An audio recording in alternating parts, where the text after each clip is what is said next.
Seigneur, nous te demandons que ta beauté se manifeste dans nos vies. Et nous demandons aussi, Seigneur, que tu inclines nos cœurs à la sagesse, afin que nous puissions consacrer nos vies aux choses qui sont éternellement profitables. Seigneur, nous te prions de nous guider dans l'étude de la parole aujourd'hui. Parle à nos cœurs. Permets-nous d'être ouverts et prêts à entendre. Au nom de Jésus, Amen. Vous pouvez vous asseoir. Nous sommes arrivés au 3e chapitre de Jacques. Ce soir, nous étudierons ce chapitre. Ce matin, nous aimerions que vous regardiez avec nous le verset 15. 3e chapitre de Jacques, commençons par le verset 13 et nous allons le replacer dans son contexte. Qui est parmi vous un homme sage et plein de connaissances?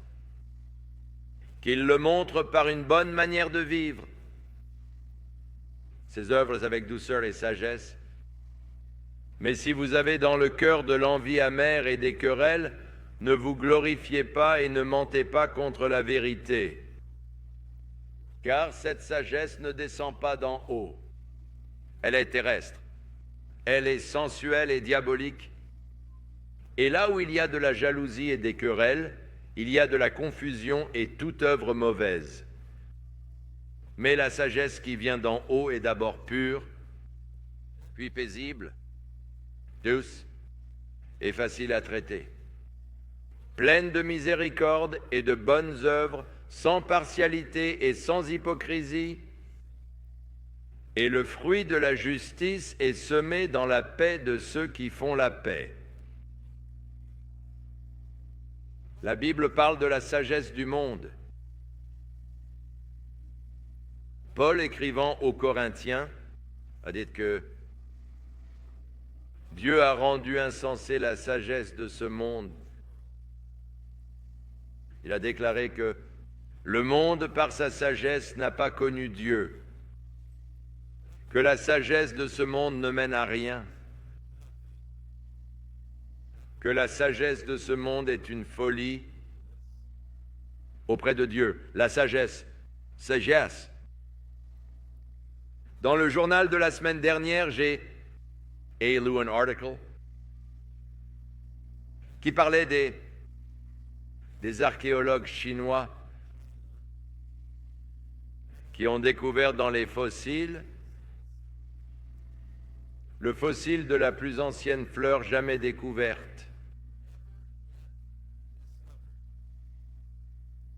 Elle avait 142 millions d'années. La dernière fleur la plus ancienne jamais découverte avait 130 millions d'années, soit 12 millions d'années de plus que la précédente.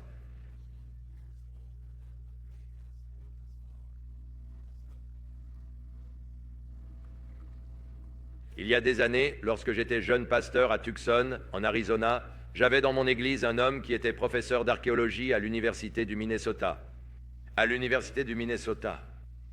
Il avait pris sa retraite et s'était installé à Tucson. Et il s'est pris d'affection pour le jeune homme et le jeune pasteur que j'étais. Et il s'est porté volontaire pour me donner des cours particuliers dans différents domaines qu'il connaissait bien, dont l'archéologie. Un article est paru dans le journal.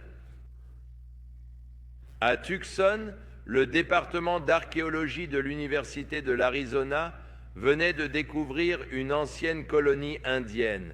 C'était le plus ancien jamais découvert. Dance, cette partie des États-Unis, dans le sud-ouest de l'Arizona. Il avait 12 000 ans. Le village indien le plus ancien qu'ils aient jamais découvert avait 10 000 ans, et celui-ci était donc plus vieux que les autres.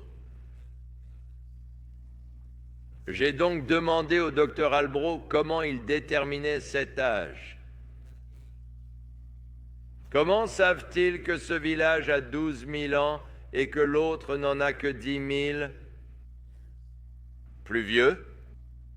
Il a souri et m'a dit, « Voulez-vous vraiment savoir ?» J'ai répondu que oui, je suis curieux de savoir comment il, Dayton, ces reliques, les reliques. Il m'a répondu que la plus ancienne connue à ce jour n'avait que 10 000 ans. En découvrant celle-ci, elle devait être plus vieille que la plus ancienne jamais découverte, sinon elle ne serait pas digne d'intérêt. Si elle n'a que 10 000 ans, qui s'en soucie? Ils en ont déjà trouvé un aussi vieux. Il faut donc qu'elle soit la plus ancienne jamais découverte pour faire parler d'elle. Et il m'a dit, votre but est toujours de faire la une, parce que c'est à ce moment-là que vous pouvez obtenir le financement pour les fouilles. Vous voulez aller de l'avant, creuser davantage et mettre au jour ce site parce que c'est le plus ancien jamais découvert. J'ai dit, vous voulez dire que c'est tout? Il m'a répondu, c'est ça. Soyons réalistes. 142 millions d'années? Comment savez-vous que ce n'était pas 140 millions d'années? Où ont-ils trouvé les 2 millions d'années supplémentaires? Vous savez, 2 millions d'années, c'est long.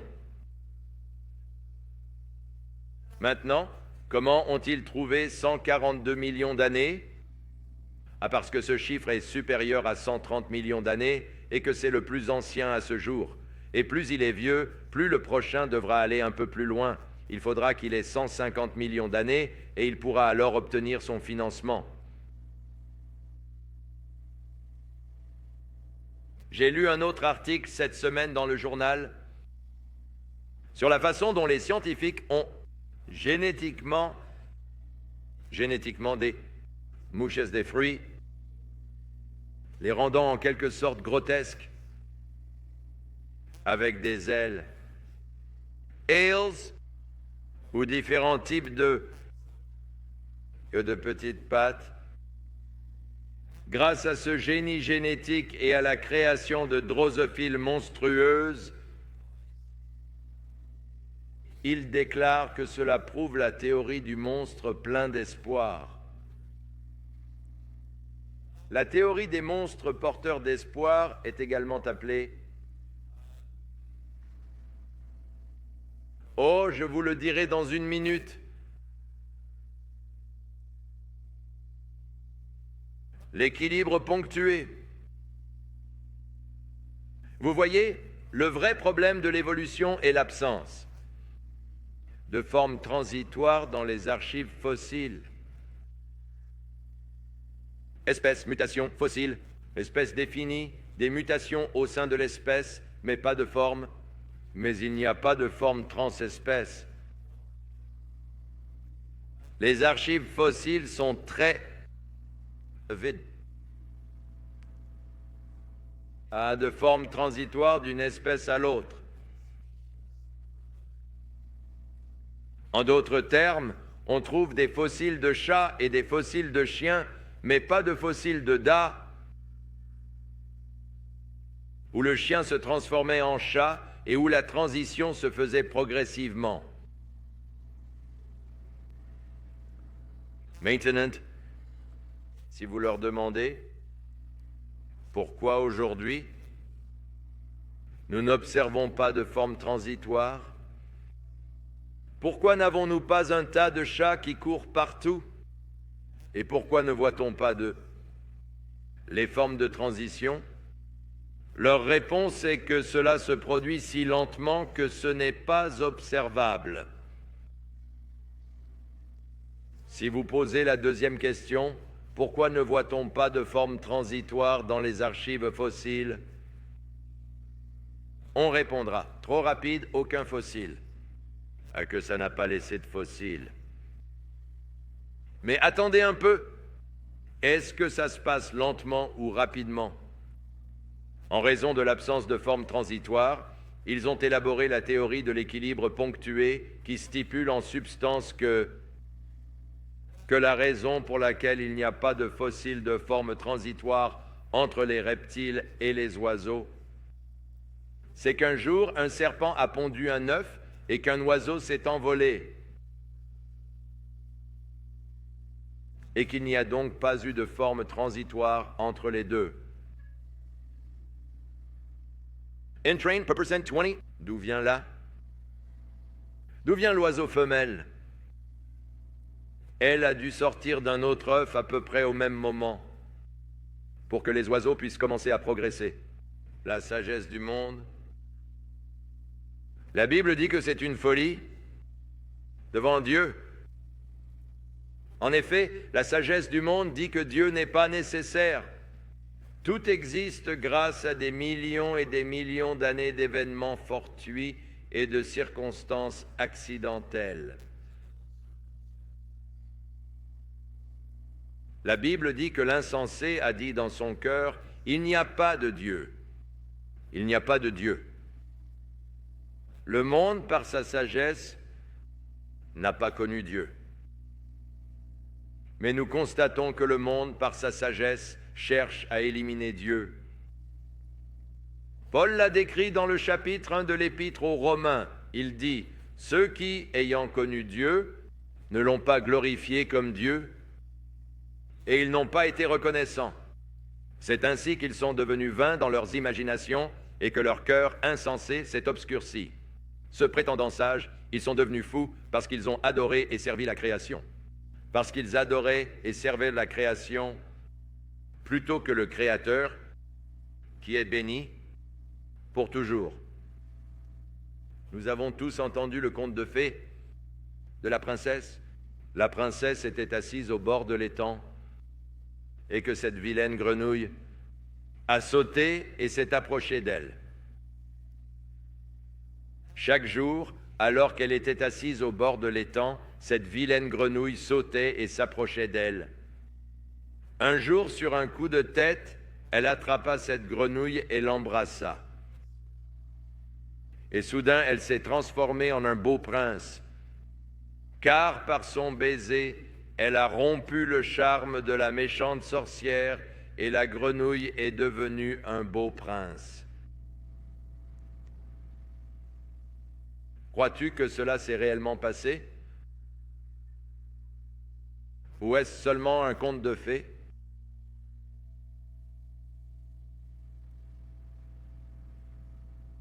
La sagesse de ce monde dit que c'est vraiment arrivé. Mais ce n'était pas un changement instantané. Il a fallu des millions d'années d'accidents pour que la grenouille devienne un beau prince. Mais grâce à une étude génétique, ils ont découvert que l'ADN d'une grenouille est bien plus complexe que l'ADN d'un être humain. Alors peut-être que nous devenons des grenouilles au lieu que ce soit les grenouilles qui deviennent nous.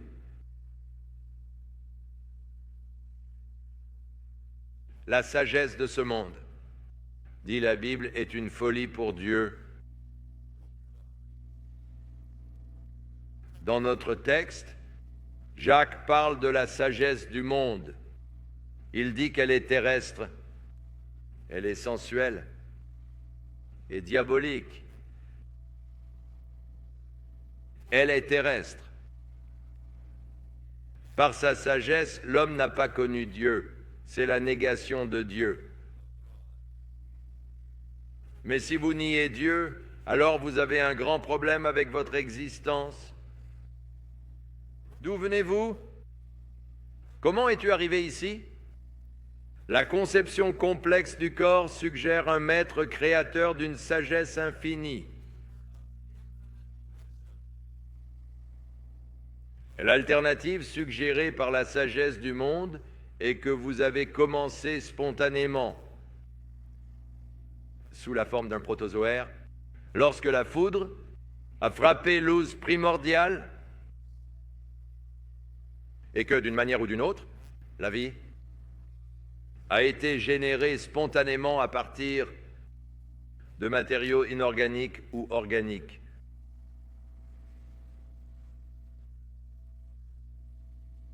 La sagesse de ce monde est sensuelle. Elle encourage l'homme à rechercher une satisfaction sensuelle immédiate, sans prendre en considération les conséquences, sans réfléchir. La sagesse d'en haut cherchait la destination. cherche à savoir où ce chemin te mènera. Avant de le suivre ou avant de le suivre. La sagesse du monde est diabolique. Lorsque Satan est venu voir Ève dans le jardin d'Éden pour la tenter de désobéir à l'ordre de Dieu, il a fait appel à la convoitise de sa chair, à la convoitise de ses yeux et à l'orgueil de sa vie. Dieu te ment. Ce que Dieu t'a dit n'est pas vrai. Dieu essaie de t'éloigner de quelque chose d'excitant, quelque chose qui vous amènera à un niveau de conscience plus élevé, quelque chose qui sera une expérience extrêmement agréable. Et Dieu essaie juste de vous en empêcher. Oh, le mensonge diabolique! Contrairement à la sagesse du monde, il y a la sagesse qui vient de Dieu. Et vous avez donc la sagesse du monde et la sagesse de Dieu. La sagesse qui vient du monde cherche à nier l'existence de Dieu et fait appel à la partie sensuelle de la nature de l'homme. La sagesse qui vient de Dieu amène l'homme prudent à considérer les conséquences de ses choix insensés et à vivre entièrement pour le présent. Le fruit de la sagesse mondaine, nous dit Jacques, c'est d'abord l'envie amère et les querelles dans le cœur. Votre vie est remplie de désirs insatisfaits qui vous conduisent à l'amertume et au cynisme. Vous commencez à envier ce que les autres ont et vous désirez ardemment l'avoir pour vous. Cela vous conduit à imaginer des stratagèmes pour prendre ce qui appartient à quelqu'un d'autre et le faire vôtre. Et si vous ne pouvez pas le faire par la ruse, alors vous le ferez par la force. Voyez tous les crimes commis dans notre monde qui découlent de la sagesse mondaine. Cette sagesse qui a l'envie amère de ce que quelqu'un d'autre possède. Voyez toutes les guerres qui sont nées de la sagesse du monde. Dans le chapitre suivant, au premier verset, Jacques demandera d'où viennent toutes les guerres et les combats. Ne viennent-elles pas de vos propres désirs qui s'affrontent dans votre corps? Vous désirez, mais vous n'avez pas. Vous tuez et désirez avoir plus, mais vous ne pouvez pas obtenir. Vous vous battez et faites la guerre, mais vous n'êtes toujours pas satisfait.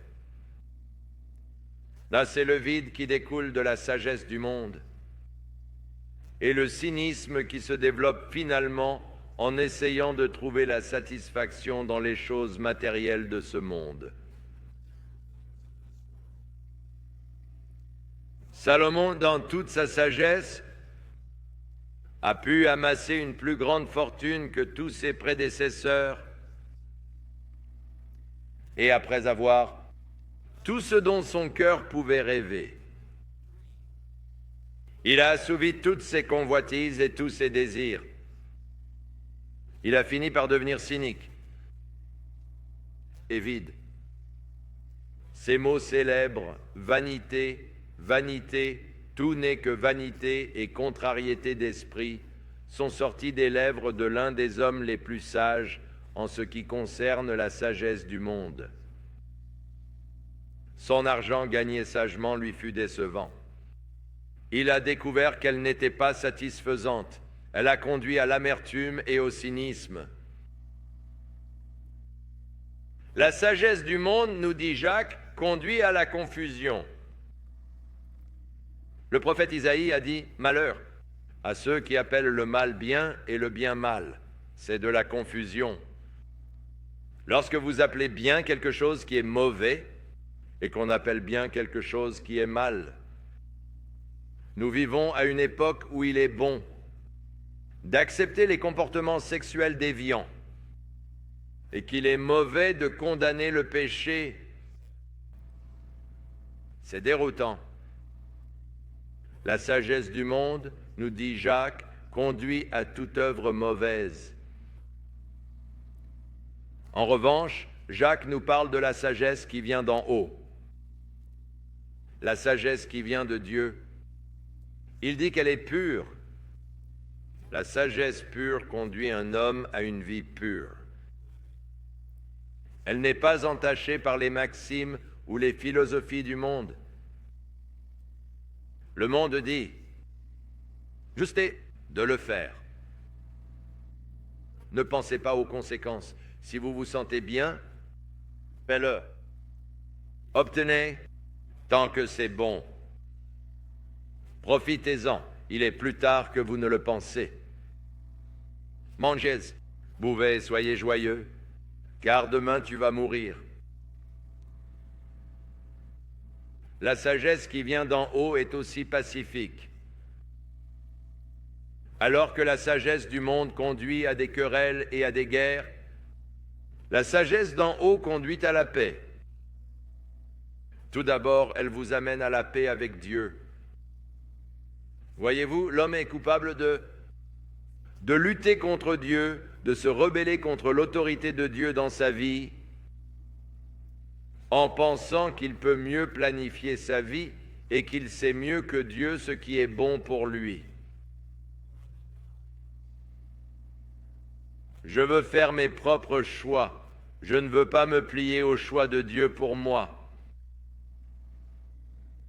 Et le résultat d'être en guerre avec Dieu, c'est que je me retrouve en guerre avec moi-même parce que je me bats contre ce que je sais être vrai, ce que je sais être bon, ce que je sais être juste. C'est ainsi que j'éprouve un trouble intérieur. Alors que dans cet état de désobéissance à Dieu et que je suis bouleversé et retourné et à l'intérieur je suis rempli d'agitation. Mais le fait d'être en paix avec Dieu m'apporte la paix avec moi-même. Je sais maintenant que ma vie remplit les objectifs que Dieu a en tête pour moi et quelle paix glorieuse cela apporte. Et lorsque je suis en paix avec moi-même, je peux être en paix avec mon prochain. Je ne suis plus en conflit avec mon voisin, je n'envie plus ce qu'il a, mais je suis reconnaissant pour ce que Dieu m'a donné. Et ainsi, la sagesse qui vient d'en haut, le fruit de cette sagesse est cette paix glorieuse que nous avons. La sagesse qui vient d'en haut est douce. Écoutez ces merveilleuses qualités. Purs, paisibles, douces. C'est le résultat de la sagesse qui vient d'en haut. D'où ne veut pas dire faible. Il faut une plus grande force pour contrôler son tempérament. Que de la relâcher. Toute personne qui perd la raison peut la retrouver. Hurler de rage.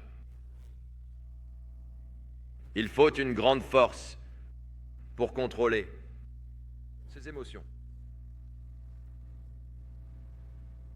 La sagesse qui vient d'en haut est facile d'être implorée. C'est-à-dire, il est raisonnable. Il est prêt à écouter l'autre partie. Il est prêt à admettre qu'il a tort. Elle est prête à changer lorsqu'elle voit une meilleure solution.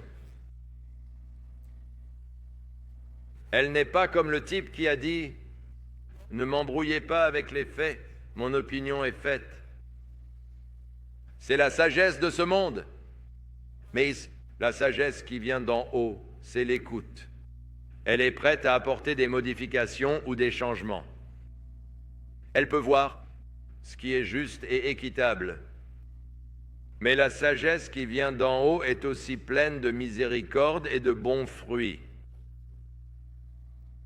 Ayant obtenu la miséricorde, il est si important que je sois miséricordieux. Jésus a raconté une histoire qui illustre bien ce point. Il a dit qu'un certain homme un autre homme lui devait 17 millions de dollars. Le billet était arrivé à échéance. Il a donc convoqué l'homme et lui a dit « La note est due, je veux que vous me payiez ce que vous me devez. » L'homme a répondu « Oh, donnez-moi un peu plus de temps, je ne peux pas vous payer maintenant, mais si vous me donnez un peu plus de temps, je ferai de mon mieux pour vous payer. » L'homme a dit « Oh, laisse tomber, il suffit d'annuler la dette. » Mais cet homme, dont la dette avait été annulée, sortit et s'est emparé d'un compagnon de service qui lui devait 17 dollars. Il l'a pris à la gorge et lui a dit « Paie-moi ce que tu me dois. » L'homme répondit « Oh, j'ai traversé une période difficile, je ne peux pas vous payer maintenant, mais donnez-moi un peu de temps et je vous paierai tout. » Il lui a répondu qu'il avait déjà eu tout le temps qu'il lui fallait, et il l'a fait jeter dans la prison des débiteurs à cause de sa dette de 17 dollars. Jésus dit que les autres serviteurs sont venus voir le maître et lui ont dit « Tu sais, cet homme à qui tu as pardonné une dette de 17 millions de dollars l'autre jour ? Oui. Sais-tu qu'il vient de faire jeter un homme en prison pour une dette de 17 millions de dollars ? Il lui a dit de me l'amener. Et il a dit « Méchant serviteur, je t'ai remis cette énorme dette et maintenant, je comprends que tu as fait jeter un homme en prison pour une dette de 17 dollars. » Il a dit « Lie cet homme et jette-le en prison jusqu'à ce qu'il ait payé le dernier sou. Il paie jusqu'au dernier centime. » Mais c'était pour illustrer comment on nous a tant pardonné. Dieu a eu tant de pitié pour nous.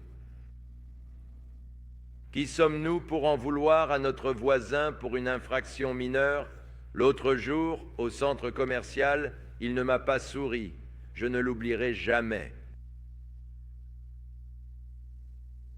Et nous gardons ces petits griefs insignifiants, alors que le Seigneur nous a gracieusement pardonnés. Or, la sagesse qui vient d'en haut est miséricordieuse. Elle me conduit à être miséricordieux envers les autres. La sagesse qui vient d'en haut est sans partialité. Vous vous souvenez que dans le dernier chapitre de Jacques, le chapitre 2, il les réprimandait en quelque sorte parce qu'ils étaient coupables de faire preuve de partialité. Ils faisaient preuve de favoritisme et de partialité aux riches, au détriment des pauvres. Jacques leur a rappelé que lorsqu'ils se présentaient devant Dieu, ils étaient tous sur un pied d'égalité. Dieu ne fait pas exception de personne. Il traite tous les hommes de la même manière, quel que soit leur statut social ou de sa situation financière, ou de son origine ethnique. Dieu nous aime tous de la même manière. Et lorsque nous nous présentons devant Dieu, nous sommes tous au même niveau. Il ne fait pas exception des personnes. Il est sans parti pris. Et la sagesse qui vient de Dieu nous conduit à supprimer les barrières qui se dressent traditionnellement entre les hommes, les barrières sociales, barrières de caste, barrières financières, barrières ethniques. Et nous aimons sans partialité.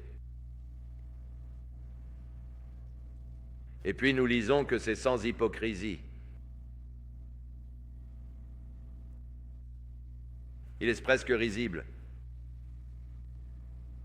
d'entendre certaines personnes dire « Eh bien, je ne crois vraiment pas au christianisme et je ne vais pas à l'église parce qu'il y a tellement d'hypocrites dans l'église. »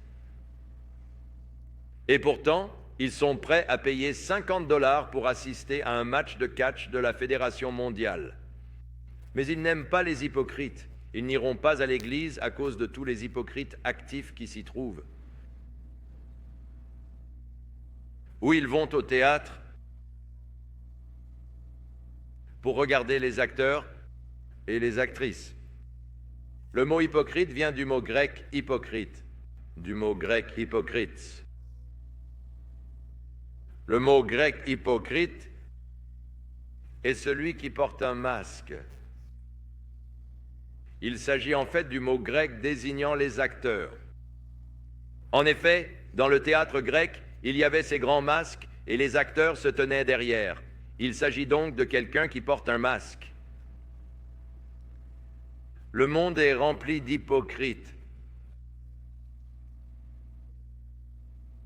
Le monde passe le plus clair de son temps à essayer de agir comme qu'il est meilleur qu'il ne l'est en réalité, donner une bonne impression.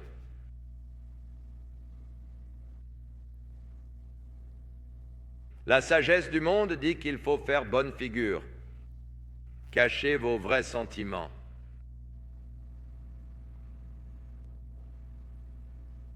Nous sommes tous gouvernés par la sagesse du monde ou par la sagesse d'en haut.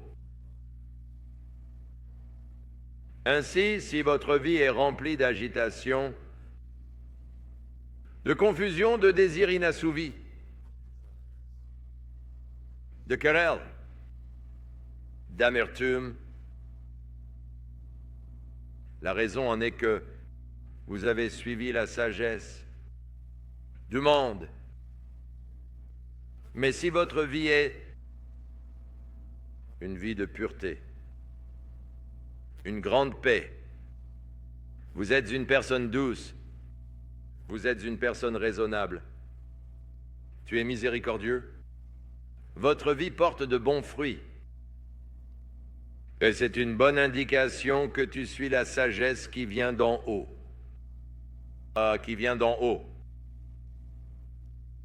La sagesse du monde mène à la destruction. La sagesse d'en haut mène à la vie éternelle. Tu es en train de marcher sur le chemin aujourd'hui en suivant la sagesse du monde ou la sagesse divine. De laquelle s'agit-il? Vous pouvez le savoir par le fruit. Dans votre vie. C'est pourquoi nous prions. Père, nous te remercions pour la sagesse que tu donnes. Tu as dit que si quelqu'un manque de sagesse, nous pouvons te demander la sagesse et tu nous la donneras. Tu nous la donneras librement. Tu ne nous réprimanderas pas. Alors, Seigneur, aide-nous à vivre et à marcher dans une sagesse pieuse. Au nom de Jésus, nous te prions. Amen.